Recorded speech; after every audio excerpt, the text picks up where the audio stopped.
بعض لوگ جو تراویح کو 20 نہیں مانتے اور 8 رکعتیں مانتے ہیں، کیا 8 رکعتیں تراویح کی مانتے ہیں اور 20 کو بدعت کہتے ہیں اور کہتے ہیں ثابت نہیں۔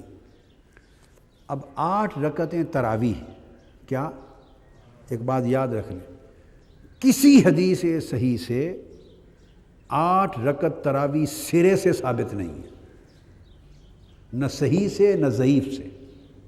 اگلی بات کہہ رہا ہوں، کسی ضعیف حدیث سے بھی نماز تراویح کی 8 رکعتیں ثابت نہیں۔ بات کو سمجھ گئے؟ اب وہ بنیاد جو بنیادیں ہیں، سب سے بڑی جو ٹھوس دلیل ان کے پاس ہے وہ صحیح بخاری کی ایک حدیث ہے، جس کو امام بخاری کتاب رمضان میں لائے ہیں۔ ماہ رمضان میں تراویح کے ذیل میں قیام لیل، رمضان اور تراویح کے باب میں امام بخاری لائے ہیں، باب ہے۔ اور ایک باب جب امام بخاری کوئی باب قائم کرتے ہیں بیٹے، تو اس کا مطلب یہ نہیں ہوتا کہ یہ احکام اور سنن کی کتابوں کی طرح ہر حدیث اب عین فقہ کی کتابوں کی طرح بنوان اس باب کے مطابق نیچے ہوگی، نہیں۔ ان کا ایک نظم تبویب کا الگ ہے، کوئی نسبت مل جائے، کوئی جزئی نسبت مل جائے حدیث کے مضمون کی، لفظ کی نسبت مل جائے، لفظ مل جائے، مضمون مل جائے، حکم مل جائے، اطلاق مل جائے، واقعہ مل جائے، اس کا پس منظر، ورود کا مورد، کوئی مطابقت، کوئی مماثلت، سملیرٹی کسی قسم کی بھی اگر نسبت مل جائے تو وہ اس باب میں لے آتے ہیں، بہت ساری حدیث کو جمع کر دیتے ہیں۔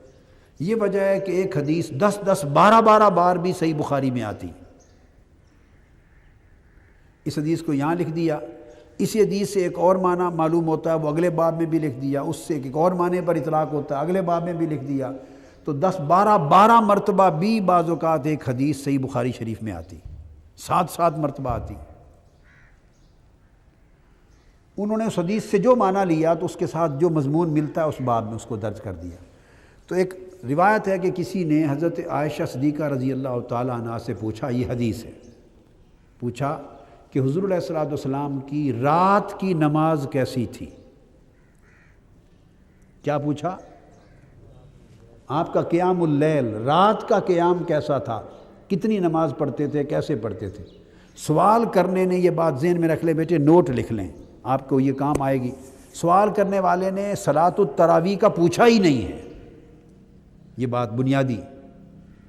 سائل نے اپنا سوال صلاۃ التراویح کے بارے میں بولیے پوچھا ہی نہیں ہے، انہوں نے تو رات کی نماز کا پوچھا ہے، انہوں نے تو صلاۃ تہجد کا پوچھا ہے حضور علیہ الصلوۃ والسلام کے بارے میں، رات کا قیام کیسا تھا۔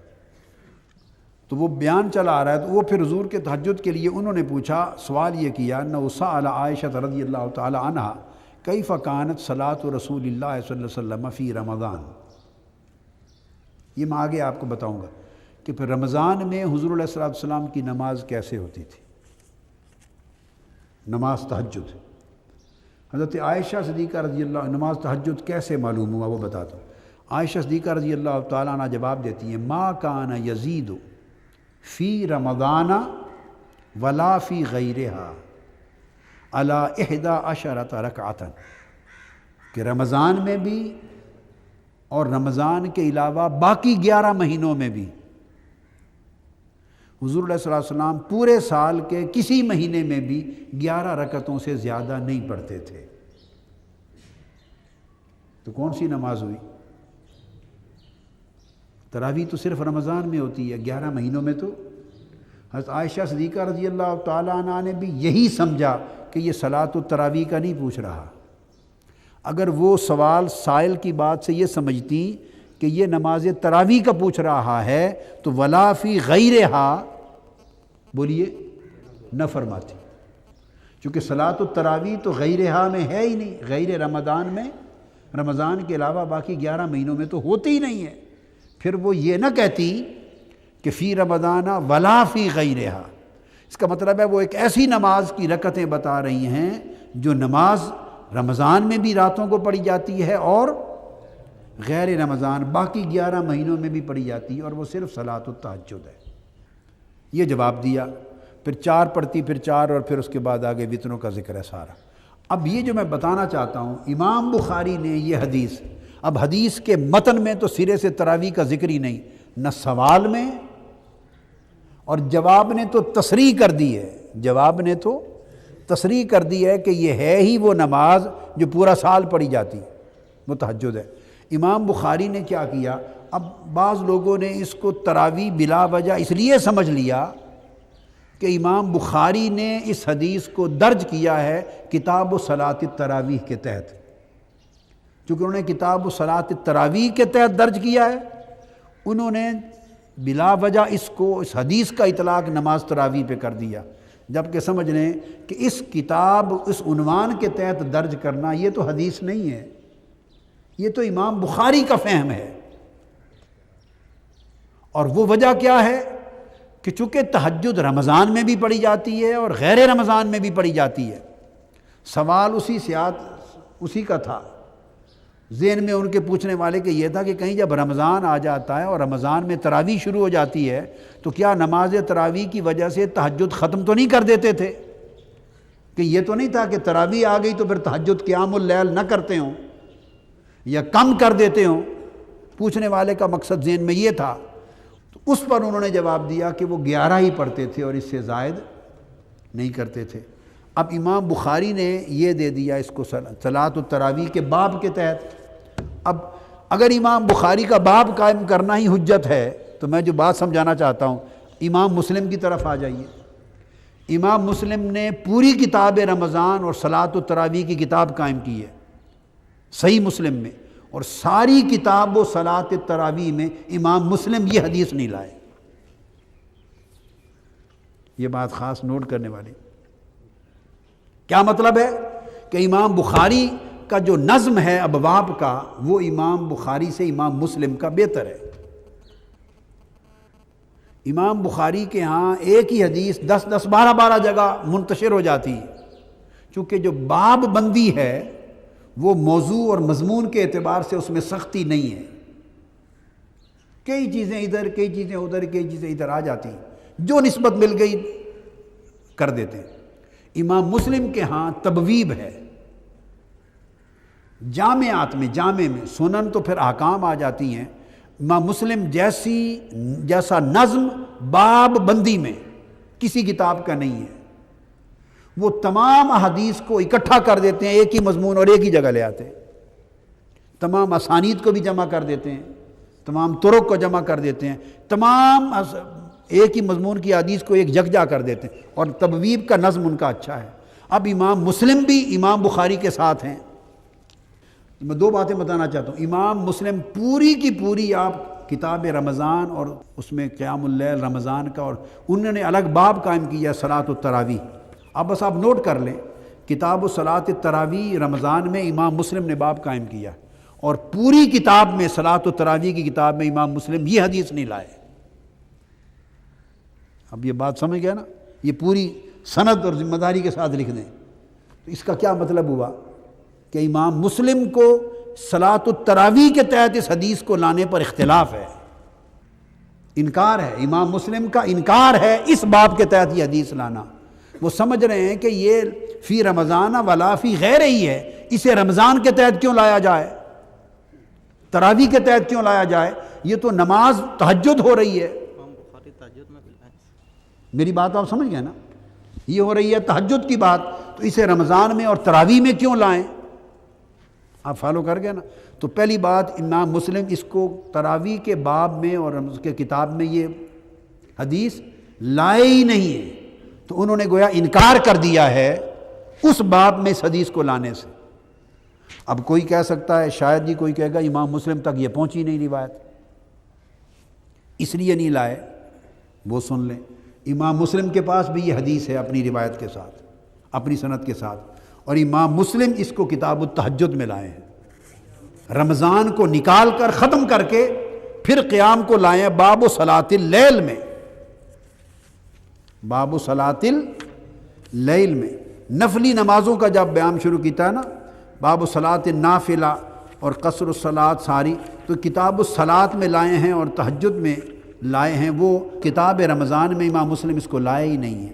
یہ باب ہے نمبر 17، باب صلاۃ اللیل و عدد رکعات النبی صلی اللہ علیہ وسلم فی اللیل، رات کی نماز یعنی تہجد کی نماز اور اس کا عدد۔ آپ سمجھ گئے؟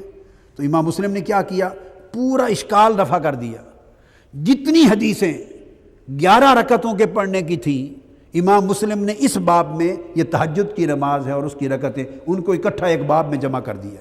ان عائشہ رضی اللہ تعالی عنہا ان رسول اللہ صلی اللہ علیہ وسلم کان یصلی باللیل 11 رکعۃ، یہ پہلی حدیث۔ پھر دوسری حدیث، پھر آگے فرمایا ان عائشہ زوج النبی صلی اللہ علیہ وسلم کان رسول اللہ یصلی الی الفجر 11 رکعۃ، دوسری حدیث لے آئے۔ پھر تیسری حدیث ان عائشہ کان رسول اللہ صلی اللہ علیہ وسلم یصلی من اللیل 13 رکعۃ، 11 تھی نا، اب جب 13 ہو گئی تو فجر کی 2 رکعتیں یا شامل ہو جاتی ہیں سنتیں، یا تحیۃ الوضو شامل ہو گیا تو وہ 13 بن گئے۔ آپ سمجھ گئے نا بات کو؟ تو یہ 11 رکعتیں تہجد کی وہی رہیں، 8 وہ اور وطر کی اور نفل کی وہ لائیں۔ پھر اس کے بعد اگلی حدیث عن عائشہ اخبرت ان رسول اللہ کان یصلی 13 رکعۃ۔ اب یہ تمام حدیثیں جمع کر کے پھر وہ جو حدیث امام بخاری لائے تھے اس کو امام مسلم نے روایت کیا ہے، وہی ان ابی سلمہ بن عبد الرحمن انہ سأل عائشہ رضی اللہ تعالی عنہا کیف کانت صلاۃ رسول اللہ صلی اللہ علیہ وسلم فی رمضان قالت ما کان رسول اللہ صلی اللہ علیہ وسلم یزید فی رمضان ولا فی غیرہ علی 11 رکعۃ۔ وہ پھر وہ حدیث لے آئے ہیں تہجد میں، رات کی 11 رکعتوں کے تحت، اور اس طرح باقی بھی تمام تہجد کی نمازیں، چونکہ فجر کے ساتھ پھر الا فجر کر کے تو ساری روایات، تو کل احادیث انہوں نے رکعت فجر، پھر 2 رکعتیں فجر کی جیسے اشرب بیان کر دی، تو تہجد کے باب میں قیام اللیل کے تحت تمام حدیث لائے ہیں۔ تو اب بولیے اگر امام بخاری کا صلاۃ التراویح کے باب میں لانے سے اس حدیث کے مضمون کو تراویح پر اطلاق کرنا حجت بن جاتا ہے، تو امام مسلم نے انکار کر دیا، اس باب میں نہیں لائے اور وہ صلاۃ التہجد میں لائے، اس میں حجت کیوں نہیں بنتا؟ وہ ان کا اجتہاد تھا، یہ امام مسلم کا اجتہاد ہے، اور انہوں نے دلیل میں ساری حدیثیں جمع کر دی ہیں کہ تمام کی تمام حدیثیں غیر از رمضان ہیں، جو رمضان سے متعلق نہیں ہیں، اور وہ ساری حدیثیں جب ایک ہی مضمون کی ہیں تو یہ حدیث اس طرف کیسے چلی جائے گی، اسی مضمون سے متعلق ہے۔ تو آپ نے دیکھا کہ باب اور ہے، باب سے انہوں نے پکڑ لیا، مضمون حدیث کو نہیں دیکھا۔ تو اگر وہ سند ہے تو یہ امام مسلم کی میں نے آپ کو سند دی ہے، کہ ایک تو میں نے امام مسلم کا بتایا کہ وہ صلاۃ التراویح میں نہیں لائے، اور دوسرا بتایا کہ قیام اللیل تہجد میں لائے ہیں۔ اب امام بخاری کا آ جائیے، امام بخاری کا اجتہاد بھی وہ صلاۃ التراویح نہیں ہے، امام بخاری نے بھی اس نماز سے مراد صلاۃ التراویح، یہ ان کا بھی اجتہاد نہیں ہے، یہ تو آج کے لوگوں نے خود اجتہاد بنا لیا ہے۔ امام بخاری کا تو ایک انداز ہے، ایک نظم ہے ابواب کا، وہ تو چونکہ رات کی نماز کا پوچھ رہا تھا سائل، اور اس نے پوچھا تھا رمضان میں کیسی پڑھتے تھے، کہ کہیں ایسا تو نہیں کہ ماہ رمضان میں رات کی نماز یعنی تہجد کے معمول اور رکعتوں میں تبدیلی آ جاتی ہو۔ تو چونکہ رمضان کا نام لے لیا سائل نے، تو امام بخاری نے لفظ رمضان کی وجہ سے ادھر ڈال دیا۔ اب اگر امام بخاری اس کو صرف نماز تراویح پر معمول کرتے تو پھر وہیں رکھتے، اب خود امام بخاری اس کو دوسرے مقام پر کتاب التہجد میں بھی لے آئے ہیں۔ آئیے یہ بخاری شریف، اسی بخاری میں امام بخاری خود یہی حدیث کتاب التہجد میں بھی لے آئے ہیں، اور یہاں عنوان کیا تھا وہی قیام النبی صلی اللہ علیہ وسلم باللیل فی رمضان و غیرہ، وہی حدیث کتاب التہجد ہے، یہ بخاری کتاب التہجد باب 16 حدیث نمبر 1147 1147، وہی انہ سأل عائشہ رضی اللہ عنہا کیف کانت صلاۃ رسول اللہ صلی اللہ علیہ وسلم فی رمضان فقالت ما کان رسول اللہ صلی اللہ علیہ وسلم یزید فی رمضان ولا فی غیرہ علی 11 رکعۃ۔ تو پوری حدیث اس میں آ گئی۔ تو امام بخاری بھی اس کو کتاب التہجد میں لائے ہیں۔ تو اب اس مسئلے کو یوں ہوگا کہ امام بخاری دو جگہوں پر لائے۔ امام بخاری اس کو رمضان میں صلاۃ التراویح قیام، وہ بھی قیام اللیل کی وجہ سے ادھر بھی لائے اور کتاب التہجد میں بھی لائے، اور امام مسلم وہاں لانے سے انکار کر دیا، صرف کتاب التہجد میں لائے۔ تو پلڑا کس طرف بڑھ گیا ائمہ حدیث کا؟ تہجد پر اس حدیث کا آنا متفق علیہ ہو گیا۔ یہ بات اگلی بتانا چاہوں، اس کا صلاۃ التہجد ہونا یہ بخاری مسلم کا متفق علیہ ہو گیا۔ آپ میری بات سمجھ گئے؟ اور اس کا رمضان میں صلاۃ التراویح کے تحت ہونا، وہ بھی تراویح مراد نہیں، اس میں صرف روایت کرنے میں امام بخاری تنہا رہ گئے، اس میں تفرد ہوا، اس میں متفق علیہ ہو گئے۔ تو کون سا موقف وزنی ہے جس کے اوپر دونوں کا اتفاق ہوا کہ یہ کتاب التہجد کی بات ہے؟ یہ کتاب التہجد کا لکھ لیا۔ اب آئیے یہ ساتھ میں آپ کو ترمذی شریف بتا دوں۔ یہ جامع ترمذی ہے، تو ترمذی میں بھی امام ترمذی اس کو صرف صلاۃ اللیل میں لائے ہیں، تہجد کے لیے۔ امام ترمذی بھی اس کو صلاۃ اللیل میں لائے ہیں، تہجد کے لیے لائے ہیں۔ باب ما جاء فی فضل صلاۃ اللیل، یہ تہجد کا پورا بیان چلا آ رہا ہے۔ صلاۃ التہجد کا نفلی نمازوں کا ہے سارا، یعنی 4 رکعتیں عصر سے پہلے، مغرب کے بعد کی، یہ نفلی نمازوں کا، اور پھر صلاۃ التہجد اس باب میں آئی ہے۔ تو رات کی نماز ہے تو اس میں صلاۃ اللیل کا ذکر کیا، اور صلاۃ اللیل میں وہی حدیث اسی سند کے ساتھ روایت کر دی کہ 11 رکعتیں رمضان میں بھی اور رمضان کے علاوہ پورا سال پڑھتے تھے۔ تو امام ترمذی کا پلڑا بھی، ووٹ بھی تہجد پہ آ گیا۔ اب یہ بات میں نے آپ کو جو کہی تھی یہ رکھ لیں، سمجھانا مقصود ایک نقطہ تھا کہ کبھی ایسا ہوتا ہے کہ اس سے یہ بھی ایک فن ہے کہ کس نے کس باب کے تحت لایا ہے، کس نے کس باب کے تحت، اس سے اس محدث کا، امام الحدیث کے فہم کا پتہ چلتا ہے، اس کے مسلک کا، اس کے مشرب کا، اس کے موقف کا، رجحان کا پتہ چلتا ہے، اور وہ رجحان اس حدیث کے معنی کو سمجھنے میں مدد دیتا ہے، ایک سند قائم ہو جاتی ہے۔ آفیشیل یوٹیوب چینل کو سبسکرائب کریں اور بیل آئیکن کلک کریں۔